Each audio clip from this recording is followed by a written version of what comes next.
History is written by the victors. And who wrote the story of Caligula? Was he a tyrant? Was he insane?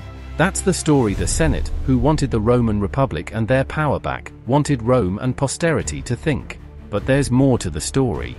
Let me take you on a journey through the eyes of Gaius Caesar, whom you might better know by the nickname Caligula, for I am he. Let's step back in time and unmask the myths. The Roman Empire in the 1st century AD was a world teeming with political intrigue, military conquests, and the everyday struggles of maintaining control over vast territories. The world to which I was born was an empire 39 years old, started by my great-grandfather, Augustus, on my mother's side. The empire's second emperor, Tiberius, my uncle on my father's side, was a tyrant and despised by both rich and poor. Both were military men. This is the backdrop of my story, a tale woven with drama, intrigue, politics and more than a touch of tragedy. I was born on August 31, 12 BC, in Antium, Latium, a part of modern-day Italy. My father was the esteemed Germanicus Caesar, known for vanquishing the Germanic tribes, a celebrated general and also nephew to Augustus, and my mother was Vipsania Agrippina. I was close with my brothers and sisters. My sister Julia Agrippina was the mother of Emperor Nero. From a young age, I was surrounded by the grandeur and the perils of imperial politics. But my day-to-day life as a youth was mostly far from luxury and in the fields of the provinces.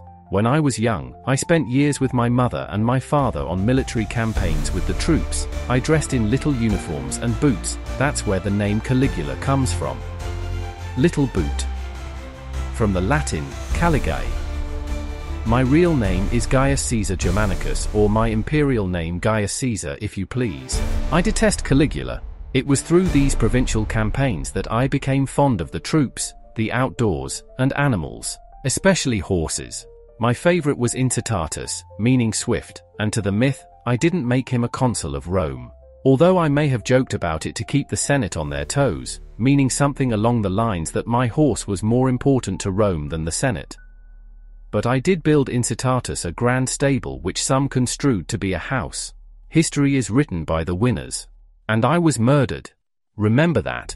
I also never declared war on the sea as some would have you believe. Many of these myths were written by writers who weren't even born during my lifetime, like notorious gossip Suetonius, who claimed I built a floating bridge at the Bay of Baiae because some psychic told me I'd have as much chance as being emperor as I would of riding out to the sea. Some of the other things they say are true, as you'll soon see. My childhood was marked by the murders of my father and my brothers at the hands or by the command of Tiberius. Their deaths left a void filled with suspicion for the emperor and my fate. After his son, Drusus, died in 23 AD, I became heir, and I became both an opportunity and a threat to my uncle. Tiberius, ever the paranoid ruler, summoned what was left of my family to live under his watchful eye. Shortly after my mother had accused Tiberius of the deaths of my father and two brothers, he had her and my last remaining brother imprisoned. They both starved to death, locked away.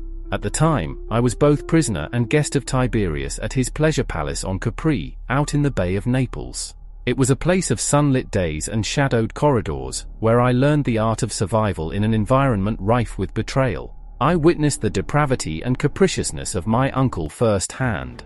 I won't gossip like Suetonius as to some of the crimes I witnessed there, but those are public record. I can say that dining with the man who killed most of your family and exchanging pleasantries was a lesson I learned at Capri. I had to stay in his good graces, lest I'm pushed off the cliff into the sea, the fate of others at the whim of our emperor. I only had my 3 sisters left. His tyranny was not only his nature, but his method of training. To stay alive as emperor, one needed to be hated and feared. Opulence and decadence were tools of the trade as well as a luxury, and every lesson taught to make one strong. Rivals and enemies must be made weak or powerless. These were the lessons I learned from my uncle. Besides political acumen, I received a classical education. I was trained in rhetoric, philosophy, and the arts of war, all under the scrutiny of a paranoid emperor who saw enemies in every corner. Often there were. It was common to have mirrored hallways in the imperial palaces of Rome, so that you could see who was behind you. I was especially fond of Hellenistic or Greek culture. Despite the luxurious surroundings on Capri, a sense of impending doom was always present. As I grew older, the weight of my family's legacy and their deaths pressed heavily upon me. My father's reputation as a beloved general set a high bar, one that I was determined to surpass. However, my path was not destined to follow the heroic narratives of my ancestors. I wasn't a soldier. Instead, as history would tell the tale, my life would twist into a tale of excess, madness, and the brutal realities of absolute power. They say my reign was of extravagance and terror. But let's not rush ahead. In the next part, I'll take you through my unexpected ascension to the throne, a moment that transformed me from a potential threat to the absolute ruler of the Roman Empire, with all the luxury, fears, and responsibilities that means. From the shadows of Capri to the halls of the Roman Senate, my journey was only beginning.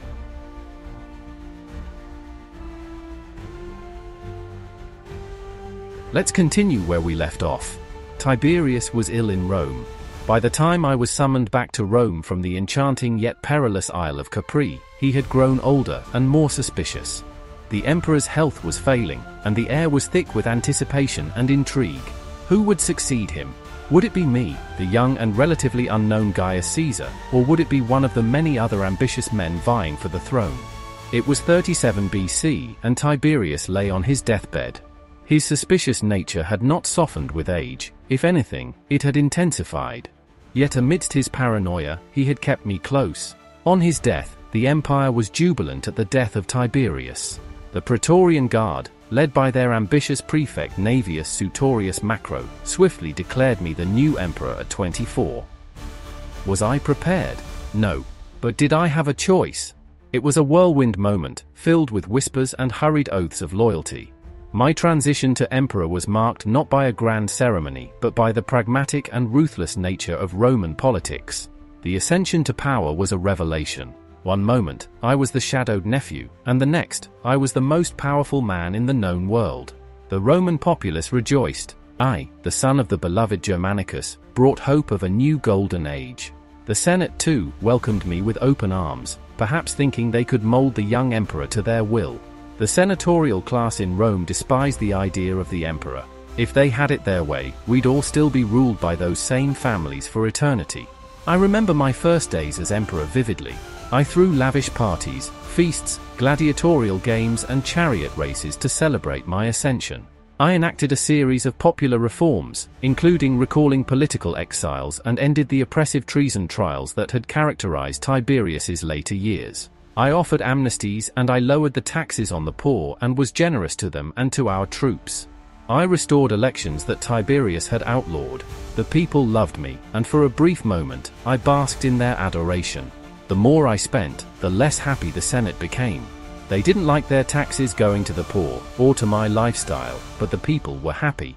Contemporary historian Philo of Alexandria said, "All the world, from the rising to the setting sun, was happy for my elevation.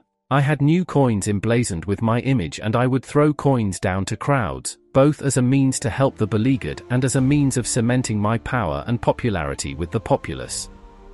My image was everywhere. Each action I took was calculated. I cared for the empire and its people, but these acts weren't entirely altruistic. I'm often quoted as saying regarding my enemies, "Let them hate me, as long as they fear me." But there are better ways to rule an empire than a foundation of hate. I built new roads, aqueducts bringing water to the masses, and a port for commerce after a brief famine in the beginning of my reign to increase imports of grain from Egypt. I built temples, public spaces, and an amphitheater, to name a few. My reign was a renaissance of sorts. Yet the joy of my ascension was fleeting. Power, as I had learned in my youth, was a double-edged sword. The burden of ruling the vast Roman Empire began to weigh heavily upon me. Managing the sprawling territories, dealing with the Senate, and maintaining control over the military were challenges that no amount of preparation could have fully equipped me for. And the plots against me. We'll talk more about that later. A pivotal moment came early in my reign when I fell severely ill. Some believe I was poisoned, like my father. For weeks I hovered between life and death, and during this time, the nature of my rule began to change. History records that The illness left me with a sense of invincibility and a growing belief in my own divinity, that when I recovered, I was no longer the hopeful young emperor, but a ruler increasingly obsessed with absolute power and divine status. Others would paint this as madness, deep red strokes on an upside canvas of tyranny and blood. Illness can do strange things to the body and mind, to be sure, but what's less discussed is deification as a means of cementing my position and hopefully saving my life. The Greeks have been doing it for centuries, as well as my great-grandfather, as I mentioned earlier. My convalescence was shaken by family treason. The planned revolt by my late sister Drusilla's husband was answered swiftly and mercilessly. I exiled my remaining sisters out of the capital. This was neither the first or the last plot against me. My first acts upon recovery shocked Rome. I reinstated the dreaded treason trials and executed those I saw as threats, including Tiberius Gemellus, my own co-heir and cousin. The Praetorian prefect Macro, who had helped secure my rise, was also put to death. My reign of terror had begun, and the Senate quickly realized that the young, malleable emperor they had hoped for was now a tyrant they feared. In the next part of my story, we will delve into the peak of my reign. I will share the moments of grandeur, the excesses that defined my rule, and the ever-present paranoia that haunted my every decision. If my ascension to the throne was marked by initial optimism and hope, my reign quickly descended into what many would call madness. To understand why, you must walk with me through the corridors of power, where fear and excess became the order of the day. Welcome to the peak of my rule, where the lines between reality and my grandiose visions often blurred. Many emperors after me were often ruled and were manipulated by those claiming to be statesmen or friends. When one knows not who is friend or foe, it's best to keep your guard up, and remind everyone where they are in the order of things. Keep your friends close and your enemies closer was life at the palace court, and have a lot of guards, and change your passwords daily. I see hundreds of faces every day, many I have never seen before, many more I would never see again. Extravagance became my hallmark as much as a modus operandi. I hosted lavish games and spectacles, with each sestertius spent, more accusations from the senatorial class of me draining the imperial treasury to fund my grandiose projects. The most mentioned are my boat set at Lake Nemi near the Temple of Diana. These remains were salvaged by Mussolini. I partook in the gifts afforded by my crown, and I enjoyed many of the same wants, needs, desires, and affections that we all do. When I met a kindred spirit I latched on, for such moments were rare. Plots abounded. I saw enemies in every shadow, threats in every whisper. My closest allies often became my most feared adversaries. The Praetorian Guard, who had once been my staunchest supporters, now found themselves under constant scrutiny. Despite the chaos, I attempted to strengthen the empire. I conducted military campaigns, albeit with questionable success. In Gaul, I led my troops to the northern shore, seemingly for a campaign against Britain. That's where another myth comes in. History has recorded that I ordered them to collect seashells, which in Latin is muscula, which also means tense. What is more likely for a military campaign? But I also repealed censorship laws. I want history to be recorded. I wish it was in my own case. As my reign progressed, the strain on the empire grew. My methods of securing funds became more ruthless. Prominent citizens in the senatorial class lost their lives and others found their estates confiscated under dubious charges of treason, and public offices were auctioned to the highest bidder. The Senate, once a body of esteemed advisors, was reduced to a fearful assembly, rubber-stamping my every decree to avoid my wrath. The paranoia that gripped me was not without cause.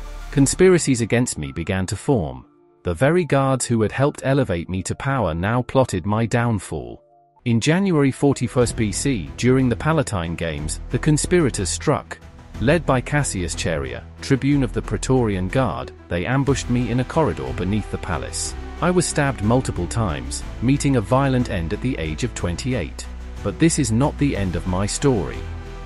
In the next part, we will delve into the aftermath of my death and the legacy I left behind.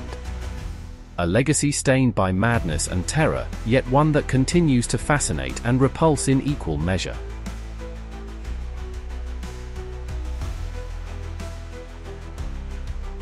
Death came for me in the most unexpected of places, amidst the grandeur of the Palatine Games. It was January 24th, 41 BC, a day that started like any other, filled with the promise of spectacle and entertainment. Little did I know, the day would end with my blood staining the marble floors of the palace, my life abruptly snuffed out by those I once trusted. As I made my way through a dimly lit corridor beneath the palace, the conspirators closed in. Cassius Chaerea, the tribune of the Praetorian Guard, led the charge. He struck the first blow, his dagger plunging into my body, followed swiftly by the others. Cornelius Sabinus and a handful of others joined in the assault, their blades turning my body into a pincushion of hatred and betrayal. As life drained from me, I felt a strange mixture of anger and resignation and peace. Anger at the betrayal and the end that had come too soon, and resignation to the inevitability of death that every emperor, no matter how powerful, must face. And in my passing and freedom from fear, peace as well as sorrow for my excesses. In my final moments, I wondered what legacy I would leave behind. Would history remember me as a god or a madman? The truth, I knew, would be written by those who survived me. My death sent shockwaves through Rome. The news spread quickly and chaos ensued. The Praetorian Guard, fearing retribution from the mob, sought to control the situation. It is believed by some that they were in league with the Senate, but instead of bringing back the Republic, they realized their error. Without an emperor dependent on their power, the Praetorian Guard had no power. They soon found a successor. My poor wife, Caesonia, and my young daughter were also put to death. Their lives extinguished to prevent any future claims to the throne. In the immediate aftermath of my assassination, and without the knowledge of the machinations of the Guard to find a successor, the Senate rejoiced. They saw my death as an opportunity to restore the Republic, to bring an end to the tyranny they had endured. But their celebrations were short-lived. The Praetorian Guard, the real power behind the throne, declared my uncle, Claudius, as the new emperor, ensuring the continuation of the Julio-Claudian dynasty. His ascension marked a new chapter for Rome, one that would be shaped by his own brand of leadership, a stark contrast to my reign of excess and terror. Hear his story in his soon-to-be-released video. The people were bereft. I had made a positive impact on many lives in the empire, despite my short-sightedness and sins. In the days and weeks following my death, the empire began to reckon with the legacy I had left behind. And the questions of succession once again raised their ugly head. A fatal flaw, and one of the eventual reasons the empire would fall in later centuries. As the decades rolled by, stories of my madness spread, fueled by the writings of historians and gossips who sought to portray me as the ultimate cautionary tale of absolute power corrupting absolutely. Yet, there were those who remembered me differently. Some saw in my reign the potential for greatness, a ruler who dared to defy convention and challenge the status quo. My vision of a god emperor, while derided by many, hinted at the idea of a leader who was more than just a mortal man, a symbol of divine authority and power. As we move into the next part of my story, we will explore the legacy I left behind. How did my reign shape the Roman Empire and influence future generations? What lessons can be learned from my life and death?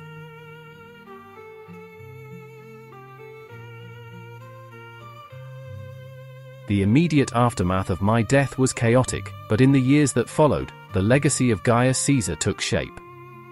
A legacy as complex and controversial as my life had been. How would history remember me? As a mad tyrant, a visionary, or something in between? Let's unravel the impact of my reign on Rome and beyond. My successor, Claudius, quickly set about undoing many of my actions, attempting to stabilize an empire left in disarray. He recalled exiles, cancelled the most oppressive of my decrees, and sought to restore some measure of sanity to the imperial court. Yet, despite his efforts, the shadow of my rule lingered. The stories of my excesses, cruelty, and bizarre behavior became legendary, coloring perceptions of the Julio-Claudian dynasty and contributing to the eventual decline of the Roman Empire. The ancient historians, particularly Suetonius and Cassius Dio, painted me as the epitome of tyrannical madness. Their accounts, filled with tales of my supposed insanity and monstrous deeds, became the primary sources of my infamy. They spoke of my erratic decisions, my cruelty, and my god complex, creating an image of an emperor who was both feared and ridiculed.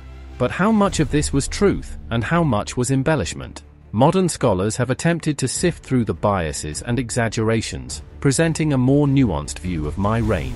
Some suggest that my actions, while extreme, were driven by the immense pressures and expectations of being emperor.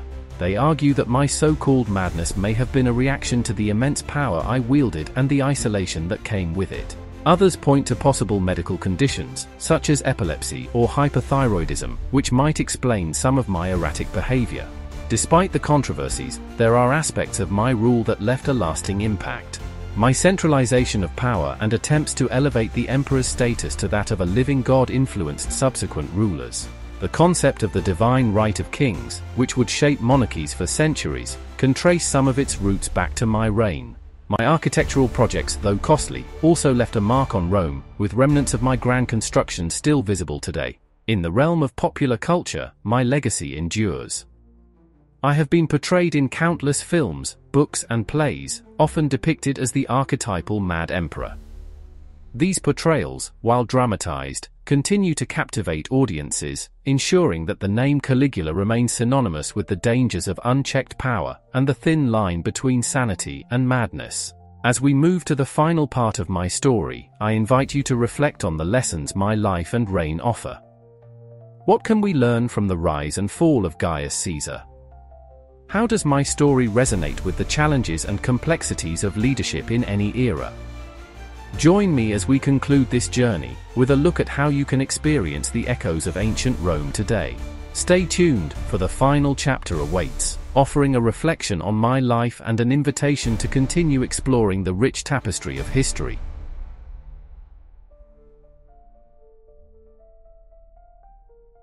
The legacy of Gaius Caesar reverberates through the ages, a story that continues to intrigue, shock, and educate. As we conclude this journey through my life, let's explore how you can experience the echoes of ancient Rome today. Delve into the fascinating world of ancient coin collecting and reflect on the timeless pursuit of knowledge and growth. Travel to the sites of my life, and you will find yourself walking through history. Start in Antium, my birthplace, now modern-day Anzio. Here, the ruins of ancient villas offer glimpses into the opulence that once was. Wander through Rome, where the remains of the Palatine Hill still stand. Imagine the grandeur of the imperial palace where my reign unfolded and where my life met its brutal end. Visit the island of Capri, the scene of my youthful days, and if you get a chance, be sure to visit the Blue Grotto. While you're around Naples, be sure to visit Pompeii, Herculaneum and Vesuvius, and grab a slice of original Neapolitan pizza. For those passionate about history and numismatics, ancient coin collecting offers a tangible connection to the past. Coins from my reign are rare and valuable, each piece telling a story. The intricate designs, the inscriptions, and the wear of time provide a direct link to the era of Gaius Caesar. Holding such a coin, you can almost feel the weight of history in your hand. Whether you're a seasoned collector or a novice, these coins are windows into a bygone age. Each one a piece of the vast mosaic of Roman history. Thank you for watching and joining me on this journey through the life of Gaius Caesar. Our channel, known as the Renaissance Spirit, is dedicated to the pursuits of a just, equitable and humanitarian world. Video topics encompass areas including history, politics, religion, personal development, society, culture, social and environmental justice, and other topics of liberal arts and sciences, including ancient Rome and the Roman Empire, which provides a great comparison and contrast to the modern world.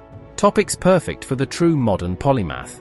The Renaissance ushered in a golden age and the pursuit of knowledge both lost to time and yet to be discovered. It gave birth to the Enlightenment and the Age of Reason.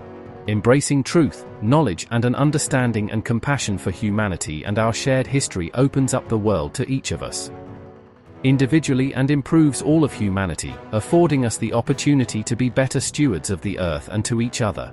The Renaissance spirit is more than just a philosophy or style. It's a way of living, learning, growing, and thinking. Please subscribe, turn on notifications, and share. If you're looking to explore and experience what life has to offer, I'm sure you'll enjoy the other videos on my channel. Please peruse and let me know in the comments what you get out of them and what other videos you'd like to see. But first, please take the quiz next to see if you're a Renaissance spirit. Live the Renaissance spirit. I hope I have fully illustrated the dangers of absolute power, both to a nation and to the individuals captive to their fate, such as modern princes, presidents, prime ministers, and potentates, and Supreme Court justices and others with money and privilege. As you reflect on the story of Gaius Caesar, remember that history is not just a series of dates and events but a tapestry woven from the lives, ambitions, and dreams of those who came before us, as well as the stories and gossip told by others. Some even claim I made it illegal to look at my bald spot. By studying and understanding the past, we can gain insights into our own lives and the world around us. My warning of tyranny is a message you should especially heed in your contemporary world. Things go badly when a tyrant has the absolute reins of power. If you remember nothing else from my recounting, please remember that. And please don't call me Caligula. So, continue your journey of discovery, embrace the Renaissance spirit, and let the lessons of history guide you towards a brighter future. Thank you for being a part of this adventure. The legacy of Gaius Caesar, with all its complexities, serves as a powerful reminder of the heights of human ambition and the depths of human folly. Let us learn from it, grow from it, and strive to create a world that reflects the best of our shared humanity.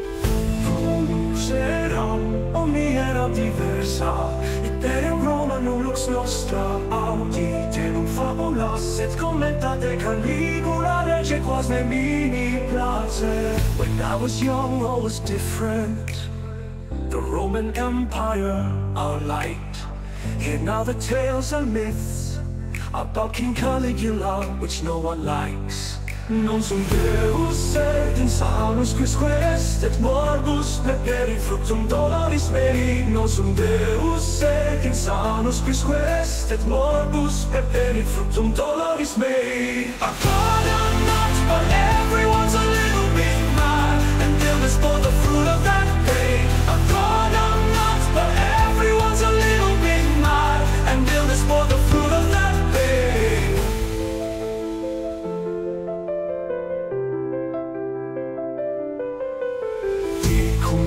Monstrum, tyrannum insanum, sequit si vera non est deorum fama spectaculum populo semper datus, veritas abscondita luce clara. They say I'm a monster, a mad tyrant, but what if their story isn't true?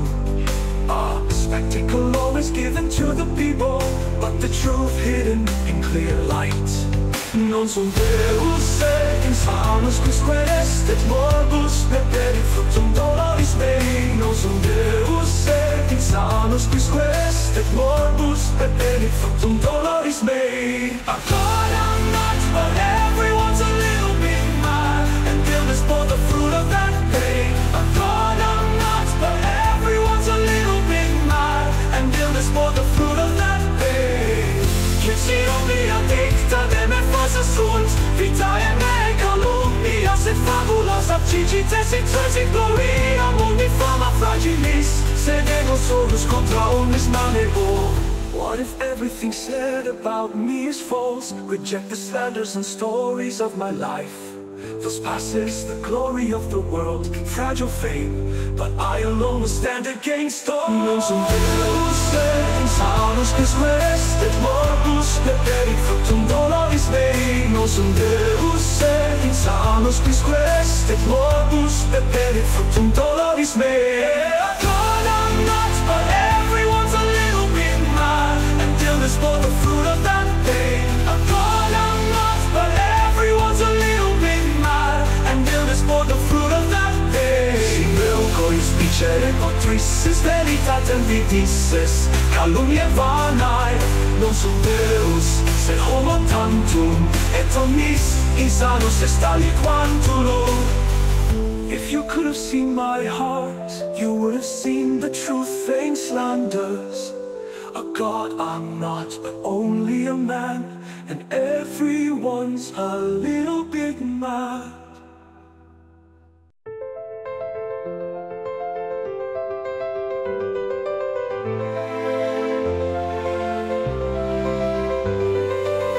Cum parvum luce viceversa. Imperium Romanum lux nostra. Audite nunc fabulas et commenta de Caligula rege quas nemini placet. When I was young all was different, the Roman Empire I liked. Hear now the tales and myths about King Caligula which no one likes. Non sum Deus et insanus quisque est, et morbus peperit fructum doloris mei. Non sum Deus et insanus quisque est, et morbus peperit fructum doloris mei. I got a lot, but everyone's a little bit mad, and illness bore the fruits of that pain. I got a lot, but everyone's a little bit mad, and illness bore the fruits of that pain. Dicunt me monstrum, tyrannum insanum, sed quid si vera non est eorum fama.